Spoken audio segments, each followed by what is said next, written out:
in the midst of a huge transformation where peers, communities, and workplaces are all really melding into one. Welcome to Reimagining Company Culture. My name is Christina Giordano, she, her, and hers, and I'm the Senior Partnerships Manager here at AllVoices. Today, I am super excited to welcome our next guest onto the interview series, Latraviette Smith-Wilson. She's the Chief Marketing and Equity Officer at Horizon Media. Latraviette, thank you so much for being here. If you want to share a little bit about yourself for our listeners, including your pronouns and when you were younger. Do you remember how exactly you answered the question, what do you want to be when you grow up? Absolutely. Thank you, Christina. I'm so looking forward to our conversation today. I am Latraviette Smith-Wilson, pronouns she, her, hers. I am currently Chief Marketing and Equity Officer for Horizon Media, which is the largest media agency in the US, still independent, and run by founder Bill Konigsberg. And I'm now in this amazing first of its kind role in our industry. So it's pretty exciting. Okay, so what did I want to be when I grow up? That's it, right? A few things, and this will probably give you a little more insight into me. So first it was a doctor because I wanted to help people, right? But then we had a class field trip to the hospital and I passed out during that trip in the hospital. And so I figured that probably was not my calling, right? And then it was a lawyer because I wanted to help people. And I'm from North Carolina, I'm from the South. So from a young age, I saw injustices that I wanted to make right, right? And my parents would probably tell you from the womb, I came out with this gift for gab and debate and presenting my case in a way until I reached a satisfactory outcome. So from about 10 to 16, that was my plan. And then at 16, I had the opportunity to go to governor's school when I was in high school. And while I was there, I spent the entire time writing and creating narratives and just really learning how to tell other people's stories. And so when I came home, I told my mother I was no longer going to be a lawyer, that I was going to be a journalist. And she didn't skip a beat, thankfully. She just said, I know you'll be the best journalist ever. And I wanted to be a journalist because I wanted to help people, right? I believed, and I still do, it's such a noble profession. You give voice to the voiceless, tell the stories and share the stories of those who can't share their own. And so then I went double majored English and communications at Wake Forest University, got my master's from NYU, worked in a few newsrooms in New York and London, and then decided that my ideal view of journalism wasn't quite aligned with the sweeps and do anything for ratings journalism that was happening in the late 90s. And so then I pivoted again, but we'll probably get into some of that.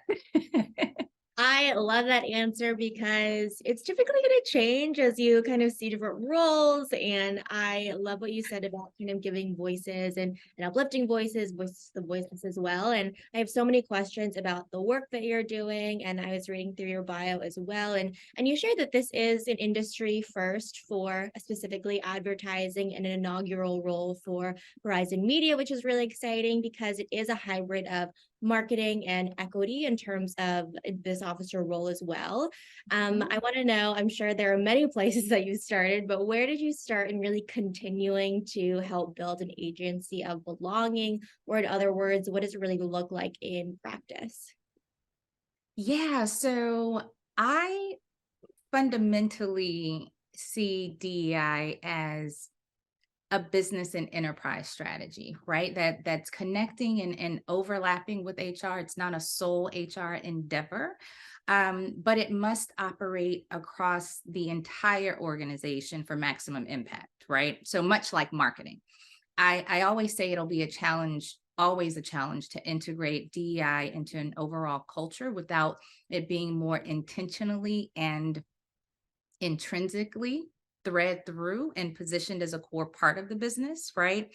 And what I was really excited about when I started talking to Horizon is that it seemed they recognized that too, because they had already, right, said we're an agency of belonging, and their core tenets around that were essentially evenly split between marketing and HR functions. And so that indicated to me that there was a solid recognition of both the internal and the external drivers around DEI. Now, as a marketer, right, I see my primary charges as promoting, protecting company culture and brand, and acting as a key strategist, right, in growth and stakeholder engagement. So I also believe marketing is uniquely, and I don't use that word lightly, uniquely positioned to help drive the benefits and importance of DEI. And I always say not as an overlay to the business, but really as fuel for the business. And, now, Christina, we have all of these countless studies that have indicated that diverse workforces lead to diversity of thought and perspective, which leads to this dual prong innovation, right? Not just for our clients, but for our business, and higher morale and productivity and profits and customer retention and satisfaction, all of these DEI benefits and outputs that also now become a core part of our organization's storytelling and our narrative. And so while HR remains a critical partner on areas, I don't want that to be lost, a critical partner on areas like, the development and implementation of inclusive recruitment and hiring and retention practices and training and policies. What the vital carry through for marketing is to not just own the part of the strategy that's promoting these efforts, but to help drive the development of the culture and the workforce that is activating diversity, right? For product innovation and for client solutions and for stakeholder engagement and all of these growth opportunities that exist that are critical components in service to the businesses and the organization's success. And so now in this new world that we've created, I feel we can accomplish a few things, right?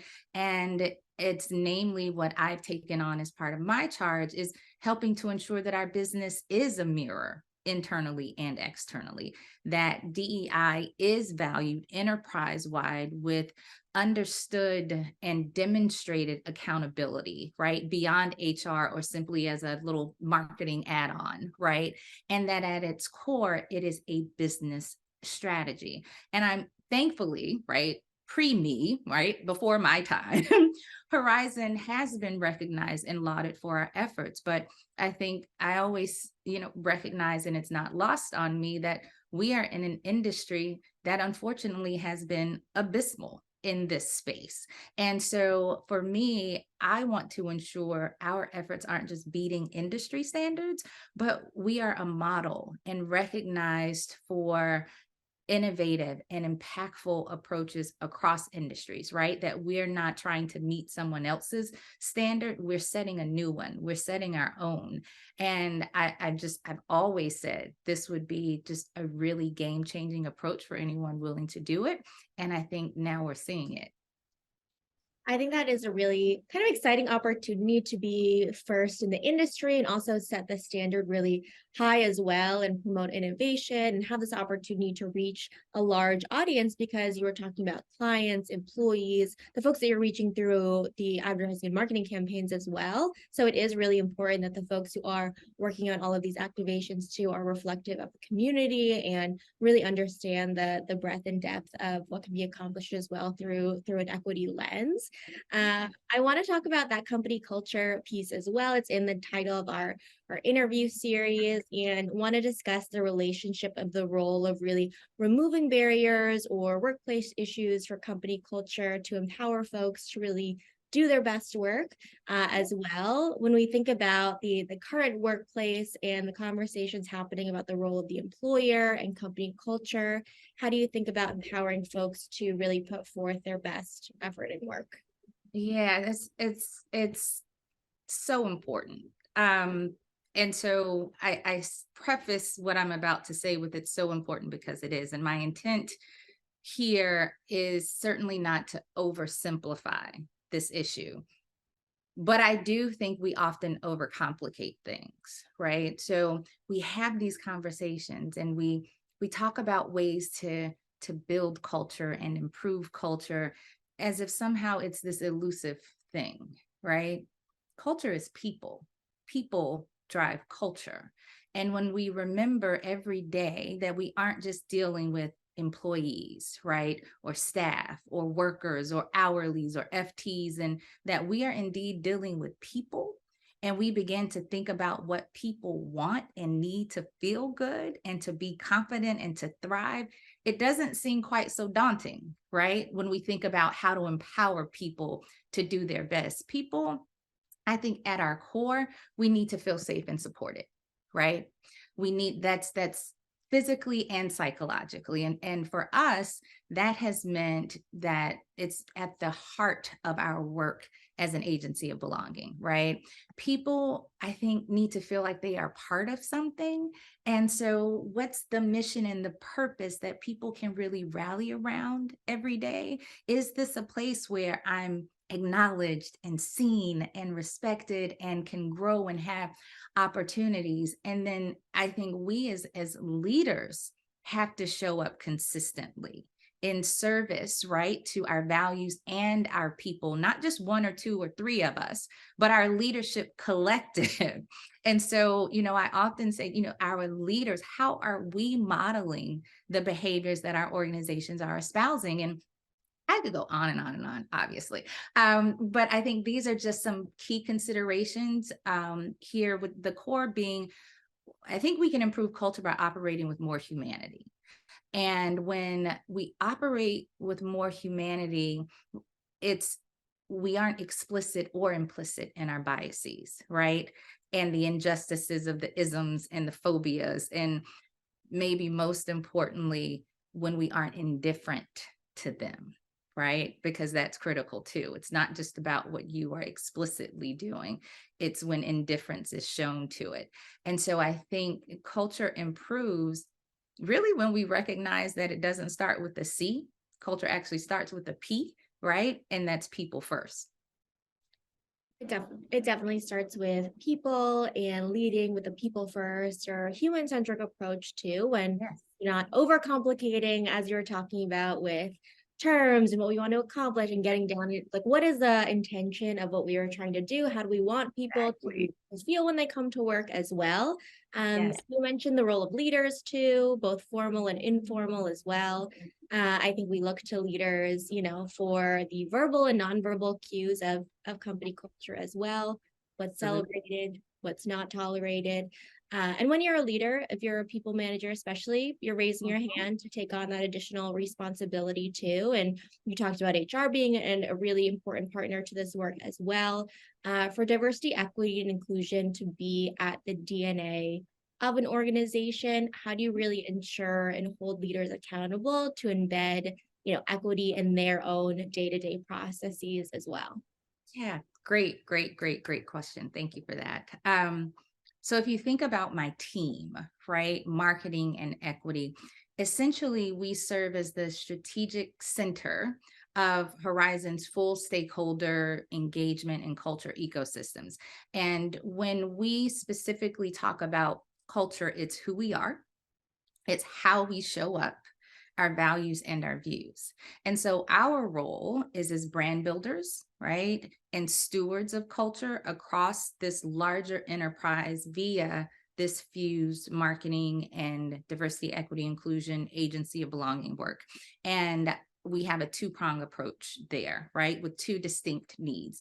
And the first is to lead, right? So we're leading enterprise marketing and DEI and belonging strategies and key executions and work across the company. But second, and perhaps most important for this conversation, is that we're partnering with teams across the enterprise, our full ecosystem as relevant, right? To influence, to educate, to ensure that we are embedding DEI and belonging principles in their specific work. So whether that's HR or finance or legal or our business solutions teams and beyond, the primary goal is to ensure that we are equipping our colleagues in all functions to think, to act, and to engage with DEI and an agency of belonging lens in everything they do every day. I fundamentally believe, I fundamentally believe that everything DEI related should not be led by a DEI team. When that happens, accountability shifts, right? And I talk a lot about systems in my strategic goals. And for anything to become systemic, right, systems must be employed and engaged for greatest impact. So we're partnering a lot across our full organization to influence critical decisions, actions, and systems. And I think foremost to ensure we're elevating our DEI and agency of belonging competency across the full organization. And then it is a part of everyone's job every day. It It's is. not a program. It's not an effort. It's not oh, at the 11th and a half hour, what do we need over here? No, no, it is when we use words like thread through and inherent and embed and intrinsic, right? Those words have meaning because now that's the pull through, right? It's a very different way that we have seen DEI approached and operationalized over the past 30 plus years, right? And so I always say to get different results, you have to do things differently. And so now is the time for us to start doing things differently. Yeah, to do things differently and have that lens of it's not you and your team's, responsibility and the sole ownership to ensure that all of Horizon Media employees and clients really understand from an equity lens how to move forward in their strategies as well. And that's not the goal to have everybody in the meeting together. Really you want to ask yourselves those individual reflection questions and have it embedded throughout the organization too, and not have it siloed out as well at the 11 and a half hour. I definitely agree with you there too. One of the things I also wanted to ask you as well is kind of the phrase around business is personal, because I think that is a big shift of how we are thinking about business maybe 10, 20 years ago as well, and specifically for Horizon Media as well. How does the belief in kind of this idea of business is personal manifest throughout the organization and affect how you all operate? So in its simplest, I would say quite simply, it is how we operate, Mhm. right? I did some brand study work when I first came in, and what was evident from that is that this isn't just something that Horizon espouses because it sounds good, right? Or it's differentiating. It's something that is felt across our full stakeholder community. And I think you're in the right place when you have partners say that while they know they have to work with other agencies and firms, they prefer to work with the people of Horizon because it feels different. There's a certain je ne sais quoi, right, that the people of Horizon impart. And that was a direct quote from someone. There's a certain humanity, Christina, I think, and it's one that doesn't make us any less competitive, right? It doesn't make us any less hungry or scrappy or innovative. What it does is it helps to center us in the most important thing that we have across our business internally and externally, and that's our relationships, right? And those are rooted in respect and transparency and fairness and trust and simply doing right by people, even when it may not be the easy thing to do. And as a marketer, I definitely wish I could take credit for business is personal. I love it. But that has been Bill Koenigsberg's mantra for Horizon for over 30 years. And it just continues to show up every day and every way in our organization. And I kind of hope I don't get in trouble for this, but I think it's worth sharing. So I will. During the pandemic, when agencies and brands, right, remember, we're laying off people everywhere at every level, at levels that most of us had never seen. When, as an agency, client budgets literally dried up overnight and the very sustainability of any business wasn't guaranteed, right? I think whatever we said, we were all fearful. Bill made the decision, the intentional decision, the personal decision that he wasn't instituting layoffs. That's And really so when the office operations and support staff didn't have an office to support because it was closed for 2 years, he insisted that they continue to be paid their full salaries, right? I've worked with and for a lot of different companies, and I've never seen that level of commitment to people, to their families. So yes, business is personal. It shows up throughout Horizon, and I would say just especially in our humanity, in our relationships, and truly in action. Yeah. I really appreciate you sharing that, because sometimes it's easy when things are going really well, the macroeconomic situation is thriving too. It's easy to say, this is how we show up for folks, but especially over the past couple of years as well, it is a really big deal to say we are not going to lay people off here. This is how we're going to operate our business too, and definitely a differentiator in the business too. So again, definitely grateful that you shared that example as well. I think for folks who are listening to our conversation, and we've had this question come up in webinars as well, people want to know, how do I know if we're doing a good job? How do I know what to double down on, what to kind of change, be agile about, and really kind of do something differently as well? In your experience, what is your philosophy around measuring diversity, equity, and inclusion initiatives, knowing that we're not fans of box checking here, but we know what gets measured gets eventually funded too for the business? That part, Christina.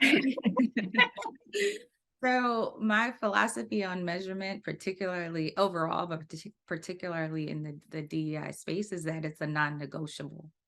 What other part of the business, right, that we define as business critical doesn't have some level of measurement and tracking for progress and growth and impact? And DEI is and should be no different. So our approach has included establishing a measurement framework, right, to track our progress and our success of this fused marketing and equity function, and assigning KPIs to each effort, consistently monitoring the performance of our efforts to allow for real-time understanding, right, of the impact we're making, the trends, the necessary pivots that we need to employ, because that's critical too, right, and ensuring maximum success. And so just to say, I would focus on the marketing end of things, on things like, brand awareness and engagement and lead generation and conversion and impressions and SEO and all of the right things that sit under the marketing tent. On the DEI end of things, we're also focused on things like employee sentiment and diverse demographic growth and inclusion scores and equity indices and competency frameworks and pay equity and our community touch points and so on, right? And so we're also adding metrics along the way as we're introducing new strategies and plans. And so it is critical, right? We do really good work in this space. We are proud of the work that we're doing. And in our case, in particular, have literally built a new function. We have created a new approach. We've created and developed a new framework and strategy. And we want to be able to have markers for success. That's critical, because now we understand what's working and what we need to scale, and then where we need to pivot. So again, for me, 2 words, well, maybe it's one compound, non-negotiable. Yes. And non-negotiable, measure what you are doing, so understand kind of what is working, what is not, what needs improvement, the feedback. It's important to have as well in terms of, when we look back a year from now, 10 years from now, where we want to be aspirationally. The work is never done. I think even with the best intentions, people, they miss the mark, or companies, leaders, and that's okay, as long as you learn from your mistakes, you think about it, have a conversation. Are there any common mistakes you're seeing companies making in their DEI strategy, even with the best intentions? Oh, yes. The short answer is yes. Okay, let's think. I would say episodic versus having continuity. I would say programmatic versus a holistic strategy. Siloing it within the organization versus ensuring that it's being carried through the full enterprise, right? And then we spoke a bit about this, but putting the responsibility of the success of DEI on the DEI lead or the team versus the full organization, and ensuring that there's the creation of cross-functional accountability. Like, that's key, right? And I think one approach results in lip service and lipstick, and the other results in real movement and measurement. And so I talked about programmatic, so I'll just go a bit more in depth there as an example.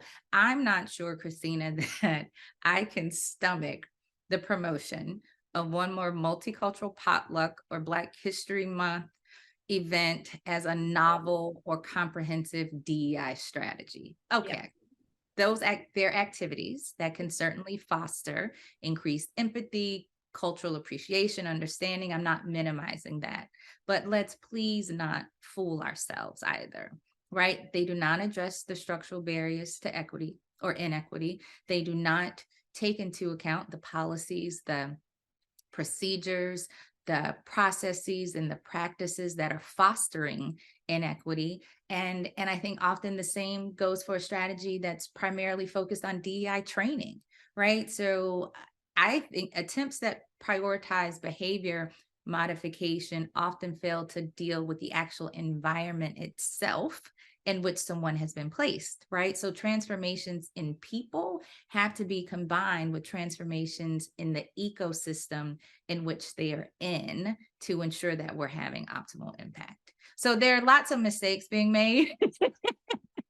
But I think my silver lining on everything is that because we are continuing to have conversations like this, because we are continuing to raise the issue, because we are at a different place of challenging convention, we are having the conversations that need to be had to ensure that the action that needs to be done to enact the change, right? That's the path that we're on. So yes, there are mistakes, but you know, I always say we're too human to be perfect.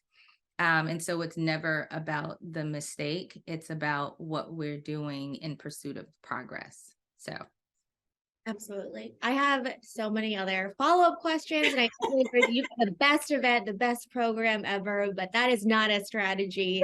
Like that is not it. Uh, exactly. I want to pass the mic back to you for our final kind of question to see if there's Okay. anything, I didn't ask that you want to share with folks who are listening or underscore anything that we have discussed here today. Um, let's see. Okay, a couple of insights. Maybe we can end there. I'll just Yeah. think of a couple of insights. Okay. Um, I would say seek facts, right? And abandon the fear that often comes with this work or what this work will discover or uncover. Meaning, don't be afraid to confront your organization's truth and to do the work to really understand what's going on, whatever it is, and remove the judgment of whatever the numbers may be, what they may say, what they may show, and really use them as learnings and an opportunity to grow and to change, right? I referenced it earlier. I think the only inaction or the only shame really lies in inaction. And I said it earlier, we're all too human to be perfect, myself included. Um, but it's not about perfection. I think we just have to be relentless about accelerated progress. And that's where we begin to see the impact. And so we just have to be ever mindful to not let perfection get in the way of progress. And that's coming from a recovering perfectionist, by the way. And I think maybe lastly, I just offer that just because things are one way, it doesn't mean that that's the way they have to be. Challenge convention, bring unapologetic innovation to historically non-innovated disciplines like DEI. And don't be afraid to get something wrong, right? Don't be so afraid to get something wrong that you play it too safe to get anything right. Some things will succeed, some won't. We acknowledge, we learn, we pivot, we proceed in the power of our new experience and wisdom and growth. And I think that's where the real unlocks begin to happen. I think those are really good insights to remember as we continue to move forward and do this work as well. I also love the recovering perfectionist. I feel like I'm also in that category as well. We Move can forward. start, we can start a group, Christina. Yeah, we can start it'll be a bunch. It would have a lot of success. It's a lot of us. Yeah, there's a lot of us, but for the best, for the best. Absolutely. Latraviette, thank you so much for being Oh, thank on Reimagining you. Culture this afternoon. I really enjoyed our conversation today. I did as well, Christina. Thank you, and be well. Of course, thank you. And as a reminder for folks who are listening on AllVoices, we really believe in both employees and employers being seen, heard, and understood. I know it's a requirement for the business to really succeed overall. Have a great rest of your day, everyone.